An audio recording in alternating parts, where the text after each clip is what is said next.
All right, so Doritos, Twinkies, Fruit Loops, and Oreos. You eat that stuff? Oh, Doritos and Oreos, I'm a big fan. Well, no one would call them health foods, but would you label them not recommended for human consumption? Yeah, I heard that, or I read that headline. I did get a little worried.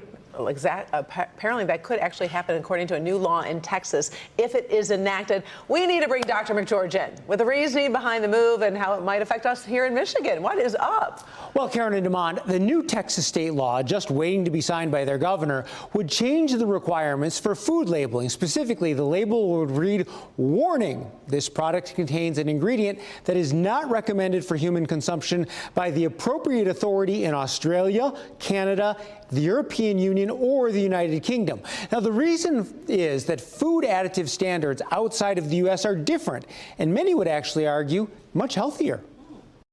In the U.S., food additives like colorings, chemical preservatives, and artificial fats are regulated by the Food and Drug Administration. And as long as there's no clear evidence that they're harmful, the FDA allows them in our food.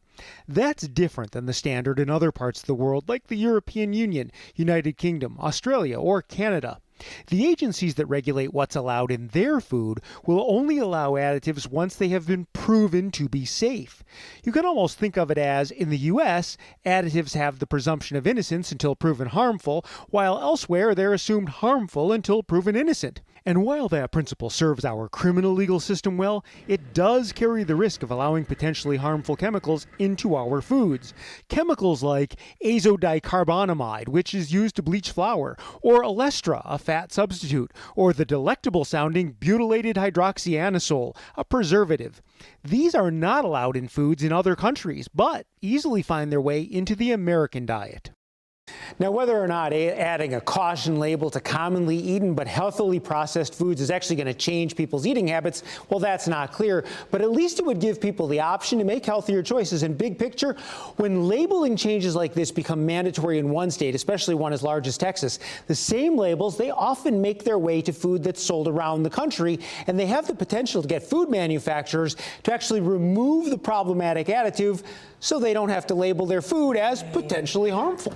All right, so before folks start getting too nervous, are any of these chemicals actually harmful, or are our neighbors in other countries just being super cautious? Well, it's actually a little bit of both. You know, for example, the chemical azodicarbonamide, which is a plastic foaming agent that's used actually for making things like yoga mats, that's been linked to cancer in lab animals. But the FDA data suggests that it's not used in concentrations high enough to cause problems in our food.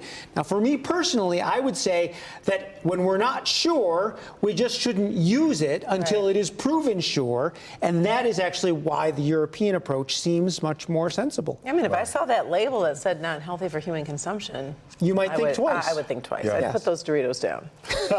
Maybe not the Oreos. Put the Doritos. I'll give them Pick up. and choose. You gotta go small. All right, thanks, Doc.